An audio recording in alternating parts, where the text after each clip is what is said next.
தென்காசி மாவட்டத்தில் இருந்து பல்லாயிரம் டன் கணக்கிலான கனிம வளங்கள் வெட்டி எடுக்கப்பட்டு கேரளாவிற்கு கடத்தப்படுவதை கண்டும் காணாமல் இருக்கும் விடியா திமுக ஆட்சியை கண்டித்து ஆர்ப்பாட்டம். தென்காசி வடக்கு மாவட்ட கழகத்தின் சார்பில் வரும் 6ஆம் தேதி மாபெரும் கண்டன ஆர்ப்பாட்டம் நடைபெறும் என அதிமுக பொதுச் செயலாளர் அறிவிப்பு. விழுப்புரம் மாவட்டம் திண்டிவனத்தில் நீட் தேர்வு குறித்த அச்சம் காரணமாக மாணவி தற்கொலை செய்து கொண்டுள்ளார் என்ற செய்தி அறிந்து மிகுந்த அதிர்ச்சி அடைந்துள்ளதாக அதிமுக பொதுச் செயலாளர் வேதனை. அந்த நீட் ரகசியத்தை டாடி சன் உடனடியாக சொல்ல வேண்டும் என்றும் வலியுறுத்தல்.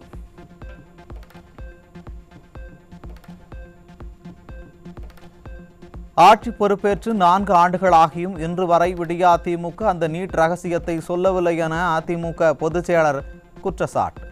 பொய்யான நடவடிக்கையை ஏற்படுத்தி மக்களை குழப்பத்திலேயே வைத்திருக்கும் இந்த ஸ்டாலின் மாடல் அரசுதான் மாணவியின் மரணத்திற்கு முழு பொறுப்பு ஏற்க வேண்டும் என்றும் அதிமுக பொதுச் செயலாளர் வலியுறுத்தல். 10ஆம் வகுப்பு பொதுத் தேர்வில் முதல் நாளிலேயே தமிழ் உட்பட மொழி பாடத் தேர்வில் 11,430 மாணவர்கள் தேர்வு எழுதாத அவல். கல்வி தரம் வீழ்ச்சி, பாடத்திட்ட கோளாறு, ஆசிரியர் பற்றாக்குறை போன்ற காரணங்களால் மாணவர்கள் தேர்வையே புறக்கணிக்கிற நிலை உருவாகி இருக்கிறதா என மக்கள் கேள்வி.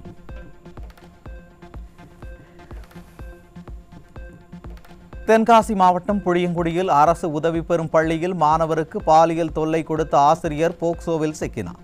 ஸ்டாலின் ஆட்சியில் தினந்தோறும் பாலியல் வன்கொடுமைகள் அரங்கேறும் நிலையில் பள்ளிக்கு தங்களது பிள்ளைகளை அனுப்பவே அச்சப்படும் பெற்றோர். மயிலாடுதுறையில் 4 வயது பெண் குழந்தைக்கு பாலியல் தொல்லை கொடுத்த உறவினர் போக்சோவில் பிடிபட்டார். நிர்வாக திறனற்ற திமுக ஆட்சியில் குழந்தை முதல் மூதாட்டி வரை பாதுகாப்பு இல்லாதது மீண்டும் அவலம்.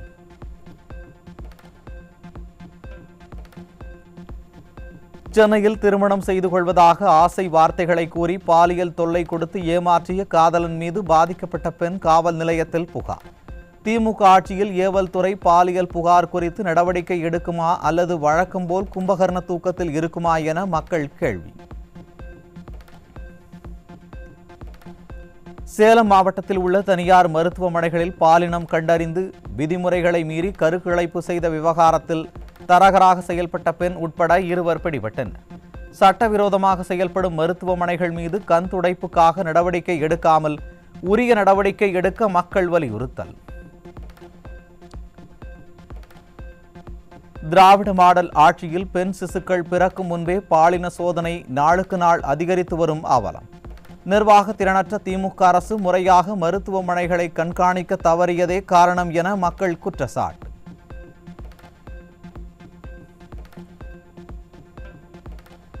கோவையில் 6 லட்சம் மதிப்புள்ள மெத்தப்பட்ட மீன், கார்கள் உள்ளிட்டவை பறிமுதல். கோவையில் தொடர்ந்து அதிகரித்து வரும் போதைப் பொருட்கள் புழக்கத்தை கட்டுப்படுத்த முடியாமல் திணறும் விடியா காவல்துறை.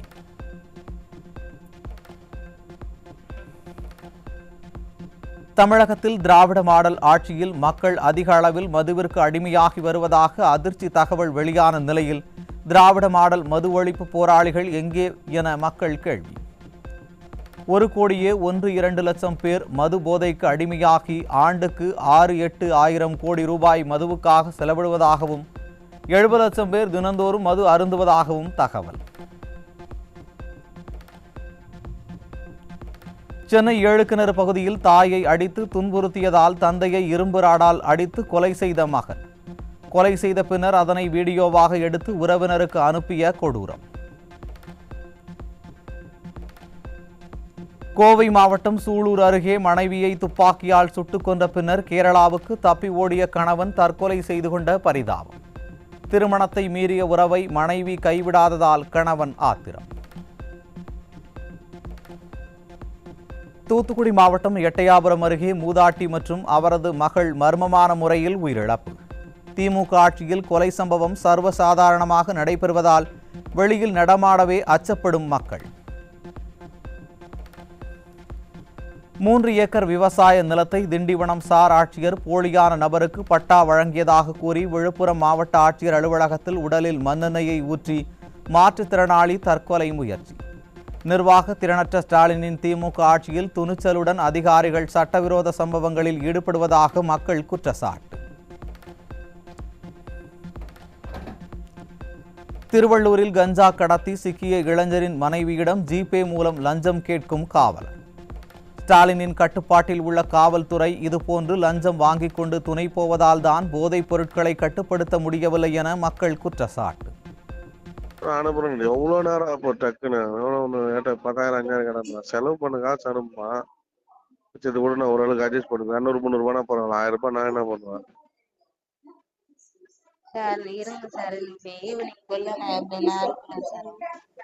ஒன்னு அனுப்பினா விடுமா வேலையை பாருமா அனுப்புறோம் எப்படினாலும் உடனே அனுப்புவோம் டக்குன்னு. இதெல்லாம் ஒரு மேட்டர் இல்ல. காஞ்சிபுரம் மாவட்டம் பரந்தூரில் பசுமை விமான நிலையத்திற்கு எதிர்ப்பு தெரிவித்து 950வது நாட்களாக ஏகனாபுரத்தில் விவசாயிகள் போராட்டம். நாள்தோறும் விதவிதமாக போட்டோ ஷூட் நடத்தும் முதல்வர் தங்களை சந்தித்து கோரிக்கைகளை கூட கேட்க மனமில்லையா என விவசாயிகள் கேள்வி. மதுரையில் கார், ஆட்டோ மற்றும் பைக் என 25க்கும் மேற்பட்ட வாகனங்களை ஜேசிபி மூலம் உடைத்து நொறுக்கிய 17 வயது சிறுவன். திமுக ஆட்சியில் காவல்துறை மீது சிறிதும் பயமில்லாததால் சிறுவர்களே அராஜகத்தில் ஈடுபடுவதாக மக்கள் வேதனை.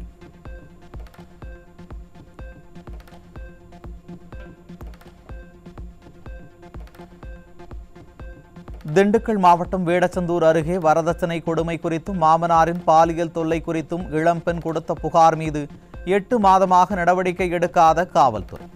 காவல்துறையின் மெத்தன போக்கால் ஆத்திரமடைந்த இளம்பெண் உறவினர்களுடன் தர்ணா போராட்டத்தில் ஈடுபட்ட அவலம். என்னைக்கு போனாலும் போறாங்க மகளிரால போட்டு இதுக்கப்புறமா நல்ல உடனே கொடுங்க தாயி கொலை எரியுது சார். பட்டியா கண்டு பச்சை வந்த மத்தி நான் போய் உட்காரு கூப்பிடுறேன். என்ன சார் ஒரு மனசு காலையில இருந்து ஒரு பச்சை தண்ணி குடிக்காம 25 தடவை வந்திருக்கோம். அந்த பெட்டிஷன் கூட போய் வாங்கி பாருங்க. 3 டைம் எழுதி குடிச்சிட்டு போயிருக்காங்க. கவுன்சிலிங் 1 மாசம் அலைஞ்சாங்க. கிட்டத்தட்ட 25,000 டீ கடையில வேலை கூட கடை வாங்கி செலவு பண்ணிருக்காங்க. திருவண்ணாமலை மாவட்டம் வந்தவாசியில் தெருநாய் கடித்து குதறியதில் காயமடைந்த 2 பள்ளி மாணவிகள் அரசு மருத்துவமனையில் அனுமதி. நாய்களை பிடித்து வெறிநாய் தடுப்பூசி போடுவதாக கூறி கண் துடைப்பு நாடகத்தை நடத்தும் நகராட்சி நிர்வாகம் நாய்களை கட்டுப்படுத்த நிரந்தர தீர்வு காண வேண்டும் என மக்கள் வலியுறுத்தல். திண்டுக்கல் மாவட்டம் பழனி அருகே ரேஷன் கடைகளில் எடை குறைவாக பொருட்கள் வழங்கப்படுவதாக புகார். திமுக ஆட்சியில் ஆழ்ந்த தியானத்தில் உள்ள அதிகாரிகள் ரேஷன் கடைகளில் முறையாக ஆய்வு மேற்கொண்டு உரிய நடவடிக்கை எடுக்க வேண்டும் என மக்கள் வலியுறுத்தல். விழுப்புரம் மாவட்டம் விக்கிரவாண்டி சார் பதிவாளர் அலுவலகத்தில் கணக்கில் வராத ரொக்கப்பணம் மற்றும் ஆவணங்கள் லஞ்ச ஒழிப்புத் துறையால் பறிமுதல். திமுக ஆட்சியில் அரசு அலுவலகங்களில் லஞ்சம் தலைவிரித்து ஆடுவது, இதன் மூலம் வெட்ட வெளிச்சமான அவலம். சென்னை அண்ணா நகரில் போக்குவரத்து காவல் சிறப்பு உதவி ஆய்வாளரிடமிருந்து வாக்கி டாக்கியை பிடுங்கி சென்ற மர்ம நபர்கள். காவல் ஆய்வாளரிடமே வழிப்பறி செய்யும் அளவிற்கு திமுக ஆட்சியில் கொள்ளையர்களுக்கு துணிச்சல் வந்துவிட்டதாக மக்கள் வேதனை.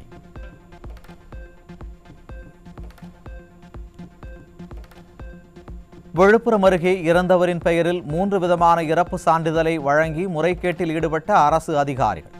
அரசு அலுவலகங்களில் அதிகாரிகள் தொடர்ந்து முறைகேடு ஈடுபடுவதை ஸ்டாலின் அரசு எப்போது கண்டிக்கும் என மக்கள் கேள்வி.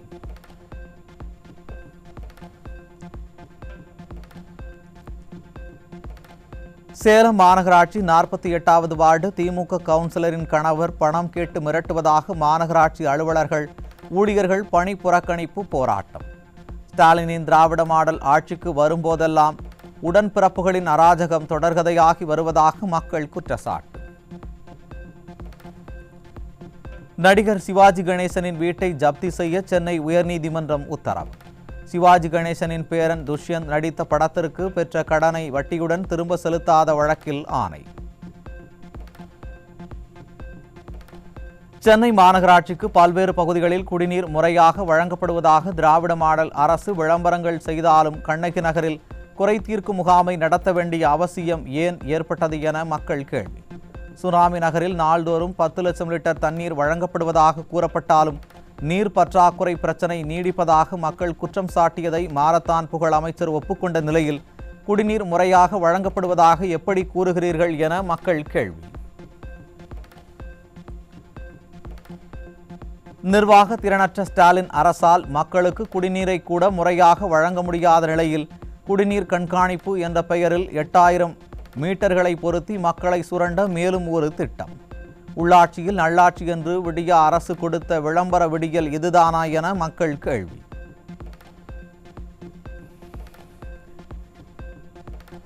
பொருளாதாரத்தில் பின்தங்கிய பிரிவைச் சேர்ந்த 1,10,000 பேருக்கு தனி வீடு கட்ட 2,10,000 ரூபாய் மானியம் வழங்கப்படும் என்ற தமிழக அரசின் அறிவிப்பு செயல்பாட்டிற்கு வராமல் அறிவிப்போடு நின்றுவிட்டதாக புகார். நிதி ஒதுக்கீடு பற்றிய தகவல்கள் வெளிவராத நிலையில் விளம்பரம் மட்டும் வெளியானதாகவும் நிஜமான உதவி திராவிட மாடல் ஆட்சியில் இல்லை என்று மக்கள் குற்றச்சாட்டு.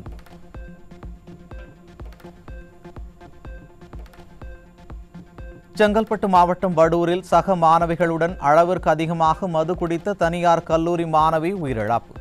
திமுக ஆட்சியில் தெருவுக்கு தெரு மதுக்கடையை திறந்து வைத்து மாணவ மாணவிகளின் உயிரோடு விளையாடுவதாக மக்கள் குற்றச்சாட்டு.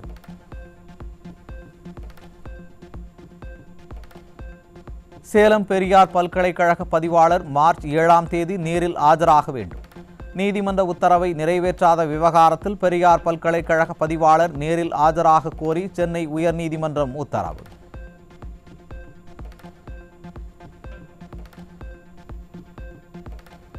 புதுக்கோட்டையில் குடிசை கூரை மாற்றும் பணியில் ஈடுபட்டிருந்த தொழிலாளர்கள் மீது மின்கம்பியில் இருந்து மின்சாரம் பாய்ந்ததில் ஒருவர் உயிரிழந்த நிலையில் 3 பேர் படுகாயம்.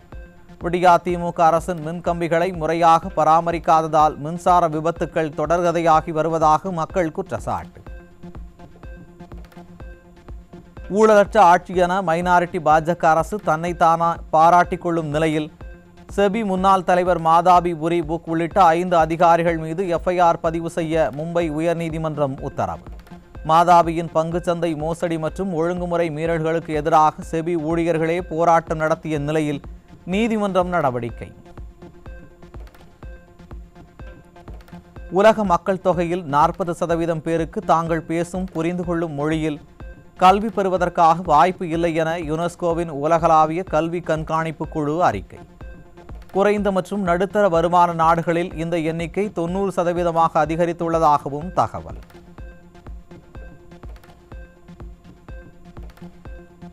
அனோரா திரைப்படத்திற்காக சிறந்த நடிகைக்கான ஆஸ்கார் விருதினை அமெரிக்க நடிகை மிக்கி மேடிசன் பெற்றுக்கொண்டார். மேலும் சிறந்த படம், சிறந்த இயக்குனர், சிறந்த திரைக்கதை, சிறந்த படத்தொகுப்புக்கான விருதுகளையும் அனோரா திரைப்படம் தட்டிச் சென்றது. த ப்ரூட்டலிஸ்ட் திரைப்படத்திற்காக சிறந்த நடிகருக்கான ஆஸ்கார் விருதினை அமெரிக்க நடிகர் ஆட்ரியன் பிராடி வென்றார். மேலும் த ப்ரூட்டலிஸ்ட் திரைப்படம் சிறந்த ஒளிப்பதிவு மற்றும் சிறந்த பின்னணி இசைக்கான ஆஸ்கார் விருதுகளையும் கைப்பற்றியது.